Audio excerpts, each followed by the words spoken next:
Hi K3, welcome to another week, and it's an exciting week, and I hope that you are excited because this week we are going to just make gigantic connections about all the animals that we've been learning about and all the things that we've known about in terms of building and our research and all of those things are all going to come together with one project this week. So I've made a separate video about that, and the project is going to be about a zoo animal.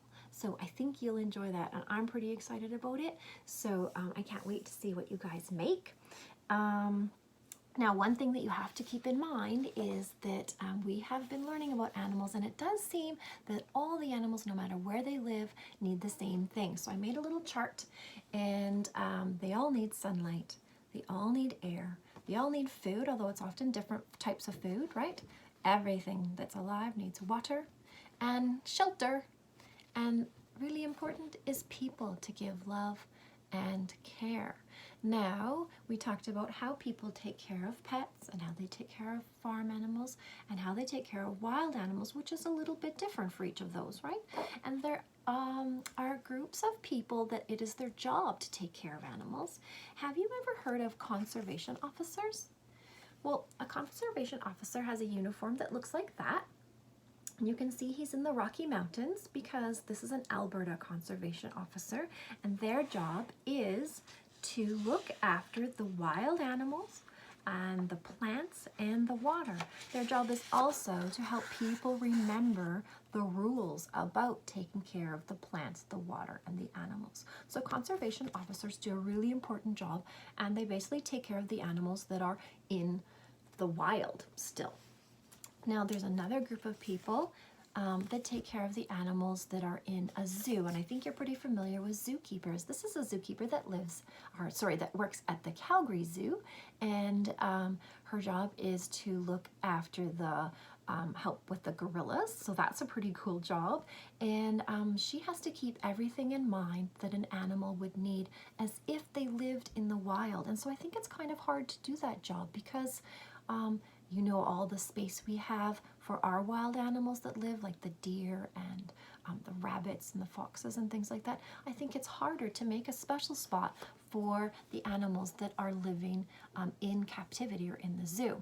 But I think with all the research and all the knowledge that you've been growing and building in your brain, I think you are going to be able to do it. So our project is to create a zoo. We're going to make a zoo, and we get to pick a different animal and stuff. So we get to pretend to be a zookeeper and to design and create how to build a zoo. So that's going to be pretty cool, and we'll take pictures, and then basically we'll all get to go to the zoo because everyone will give us a picture, and then I'll put it in our classroom, and then we can just click through and see all the animals at the zoo.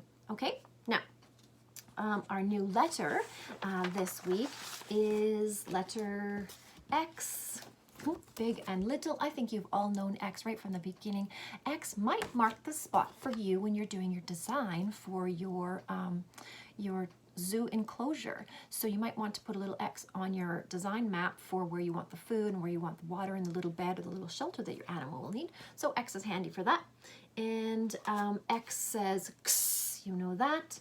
And Dave's connection is his little sister Sue fell out of the apple tree, and she had to go and get an X-ray, and when they took the picture, her hands were crossed like that, and so she has an X in her X-ray.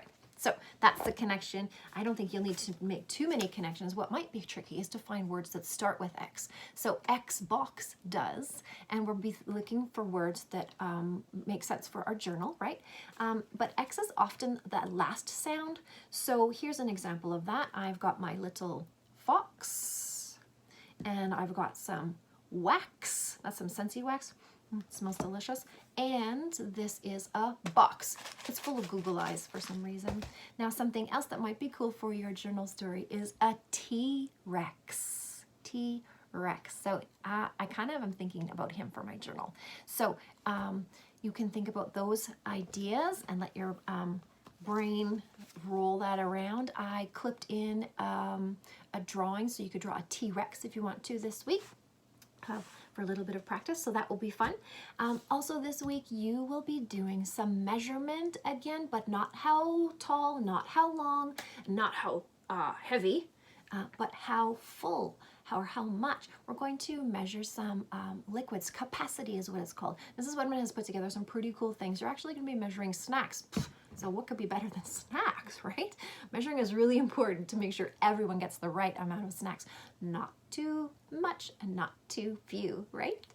You want it to be fair. So I really hope you have a great time with our project this week, and check out the video that I've made for that, and that will give you a great boosting spot to get started. There's lots of clips too for you to have a look through, and I have some really great stories which I love this week, and so I have clipped them in. Never Shout at the Zoo, so awesome. Wolf Island is really a good book, and this one is a really interesting, The Great Kapuk Tree, and really there's lots of learning in there, so really enjoy those stories. Okay, great. I hope you have a fun time, and I'm looking so forward to seeing your journals this week and your zoo enclosures. All right, get set, zookeepers. Ready? Go!